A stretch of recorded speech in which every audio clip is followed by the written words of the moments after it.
खाली दुकान का वध करें। चेरिल अपने शरीर को जगाए रखने की कोशिश करने के लिए किसी भी दवा या ऊर्जा पेय का उपभोग करने की कोशिश कर रही है, जबकि खतरनाक ताकतें उस तक पहुंचने की कोशिश करते हुए एक दरवाजे पर दस्तक देती रहती है। यह गड़बड़ी कुछ दिन पहले शुरू हुई थी। पृथ्वी पर वापस जाने के रास्ते में एक अंतरिक्ष शटल अचानक अपने टुकड़ों में विस्फोट करता है। जल्द ही सभी मीडिया संस्थान इस खबर को कवर कर रहे हैं, कह रहे हैं कि यह विदेशी आक्रमण का संकेत है।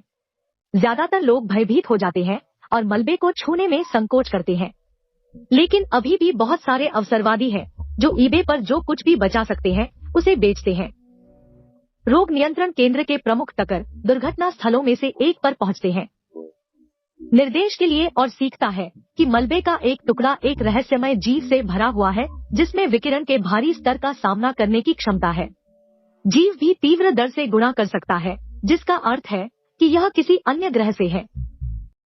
बाहर जाते समय टकर गलती से मलबे के एक छोटे से टुकड़े को छूता है और उसकी उंगली पर एक कट प्राप्त होता है, लेकिन वह इसके बारे में ज्यादा नहीं सोचता है और चला जाता है। उस शाम बाद में टकर बिना किसी कारण के उसे अनदेखा करने से पहले अपने कुत्ते को उस पर गुर्राते हुए देखने के लिए घर जाता है। जब वह बिस्तर पर जाता है तो टकर के शरीर से बहुत पसीना आने लगता है और चेहरे पर एक तीव्र सेलुलर संघनन का अनुभव होता है, जैसे कि उसके ऊपर कुछ ले लिया गया हो। इस बीच टकर की पूर्व पत्नी कैरोल अपने बेटे ओलिवर को एक बुरे सपने के कारण चिल्लाते हुए सुनती है। वह तुरंत उसे जगाने के लिए उसके कमरे में जाती है और रात के बाकी हिस्सों के लिए उसे आराम देने के लिए उसके साथ रहती है। अगली सुबह कैरोल को टकर से फोन आता है जो अपने बेटे को देखने के लिए कहता है, जो उसके लिए सामान्य नहीं है। कैरोल का कहना है कि कोई भी फांसी नहीं लगाता है। एक के बाद कैरोल स्कूल में सब कुछ छोड़ देती है और अपने कार्यालय में जाती है, जहां वह एक मनोचिकित्सक के रूप में काम करती है। वहां जाते समय वह अपना सर्वश्रेष्ठ प्रदर्शन करती है। फ्रंट बम जो उसे सवारी देने की पेशकश करता है। एक डॉक्टर है और वह कैरोल के साथ इस तथ्य को साझा करता है कि सरकार उनसे कुछ गंभीर छिपा रही है, क्योंकि दुर्घटना स्थल पर सभी शोधकर्ताओं ने इस्तीफा दे दिया है। चार्ल्स राजनीति के मूड में नहीं है और टकर के बारे में शिकायत करते हैं, इसके बजाय टिप्पणी करते हैं कि वह हाल ही में बहुत अजीब अभिनय कर रहे हैं और कैसे वह 4 साल तक दूर रहने के बाद अचानक अपने बेटे को देखना चाहते हैं। जैसे ही वह अपने कार्यालय में जाती है, कैरोल अपने पहले रोगी वेंडी को देखती है, जो साझा करती है कि उसका पति हाल ही में बहुत अजीब अभिनय कर रहा है। कुछ दिन पहले वह उनके घर आया और कुत्ता, जो आमतौर पर एक अच्छा लड़का होता है, बिना किसी कारण के उस पर गुर्राने लगा और उसके पति ने बिना कोई भावना दिखाए गरीब प्राणी को मार डाला। चेरिल को तुरंत पता चलता है कि कुछ गलत है, लेकिन अभी के लिए वह वेंडी के लिए एक नई दवा निर्धारित करती है। शाम को कैरोल और उसके पड़ोसी अपने बच्चों को ले जाते हैं।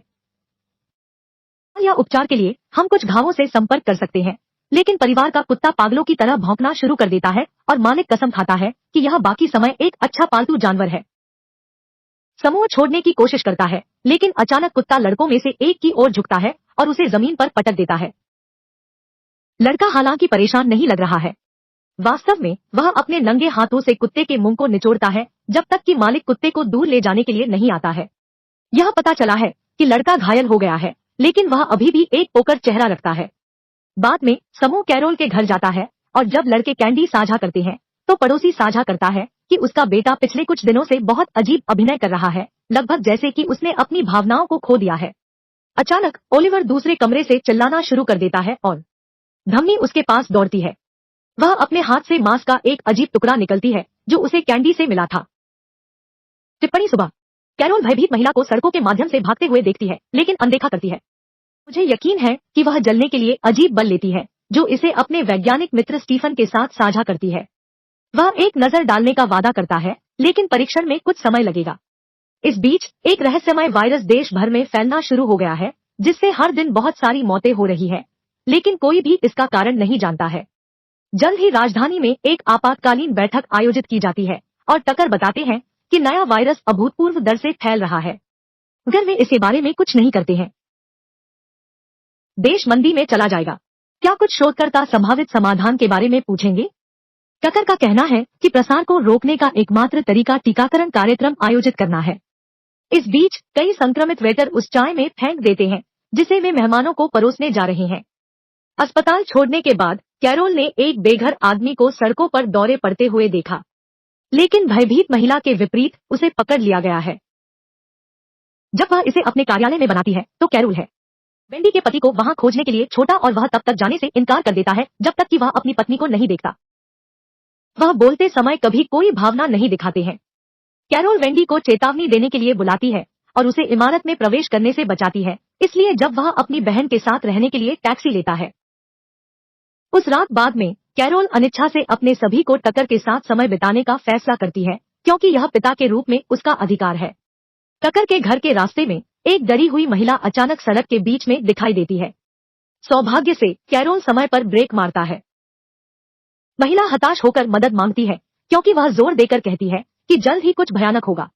लेकिन इससे पहले कि वह अधिक विवरण जोड़ पाती, एक कार अचानक उसे कुचल देती है। कैरोल नोटिस करता है कि ड्राइवर अभी भी इस तरह की भयानक दुर्घटना के दौरान एक पोकर चेहरा रखता है, और जब पुलिस घटनास्थल पर पहुंचती है तो वह तुरंत उसके खिलाफ गवाही देना चाहती है।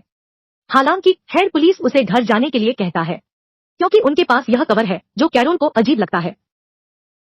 कुछ क्षण बाद चेरिल टकर की जगह पर गिर जाती है, यह देखते हुए कि उसके पूर्व ने जाने से पहले उसके चेहरे पर ज्यादा भावना नहीं दिखाई। बाद में वह एक बहुत ही फैंसी पार्टी में भाग लेने के लिए बेन से मिलती है, जहां वे राजनयिक, पुलिस, उनकी पत्नी विल मिलर और डॉक्टर योर्ज के साथ एक बहुत ही दार्शनिक बातचीत करते हैं। पार्टी के बाद बेन कैरोल को घर ले जाता है और उसे चूमने की कोशिश करता है, लेकिन कैरोल जल्द ही चुंबन तोड़ देता है, क्योंकि वह उनकी दोस्ती को बर्बाद नहीं करना चाहती है। एक बार अंदर जाने के बाद चेरिल अपना सारा संदेश भेजती है और अचानक दरवाजे पर किसी को सुनती है। वह केवल थोड़ी देर में खुलती है और एक आदमी को जनगणना विभाग के लिए सवाल पूछते हुए पाती है, जिसका इस समय कोई मतलब नहीं है।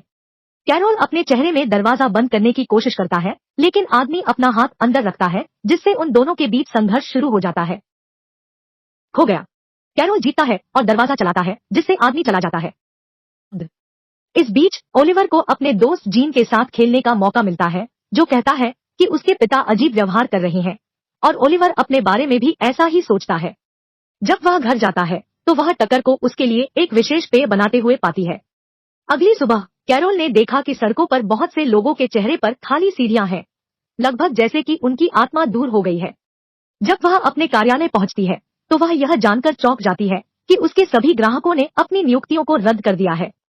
दरवाजे पर लड़की वेंडी को फोन करने की कोशिश करती है, लेकिन उसका पति यह कहते हुए उठाता है कि सब कुछ ठीक है। यह कैरोल को उन सभी चीजों के बारे में सोचने पर मजबूर करता है जो वह देख रही है, और महसूस करती है कि वायरस लोगों को नियंत्रित कर रहा है। जब वह इस बारे में कुछ जानकारी गूगल करना शुरू करती है तो वह अचानक अपने सचिव से चौंक जाती है, जो कुछ चाय की पेशकश करता है। इससे पहले कि वह इसे पी सके, कैरोल को बेन से फोन आता है, जो उसे सूचित करता है कि परीक्षण के परिणाम अजीब है। त्वचा पैचर तैयार। कैरोल तुरंत वेब पर जाता है, जहां स्टीफन बताते हैं कि त्वचा का नमूना कई आणविक बीजाणुओं से बना है, जो नींद के दौरान और आनुवंशिक कोड के माध्यम से मानव मस्तिष्क पर कब्जा कर लेते हैं, जिससे व्यक्ति अस्थिर हो जाता है। इसका मतलब यह है कि घातक संक्रमण को रोकने के लिए उन्हें तब तक सोने से मना किया जाता है जब तक कि उन्हें उस समय कोई इलाज नहीं मिल जाता। नो उन्हें यह बताने के लिए बुलाता है कि आपका अजीब व्यवहार कर रहा है। इससे तीनों तुरंत उसके पास पहुंच जाते हैं। चार्ल्स और कैरोल सड़कों पर लंबी लाइनों को नोटिस करते हैं, जहां लोग नए वायरस के खिलाफ टीका लगवाने का इंतजार कर रहे हैं। जब वे इसे आपके जूते बनाते हैं तो वे उसे बिस्तर पर पाते हैं, जिसमें उसका शरीर एक अजीब परिवर्तन से गुजर रहा है। लड़की उसकी तस्वीर लेने की कोशिश करती है, लेकिन अचानक आदमी जैसा राक्षस जाग जाता है और उस पर हमला करता है, फिर जल्दी से आंख को दूर धकेल देता है, जिससे वह एक अजीब तरल की उल्टी करने और मरने से पहले अपने शरीर को दूर खींच लेता है।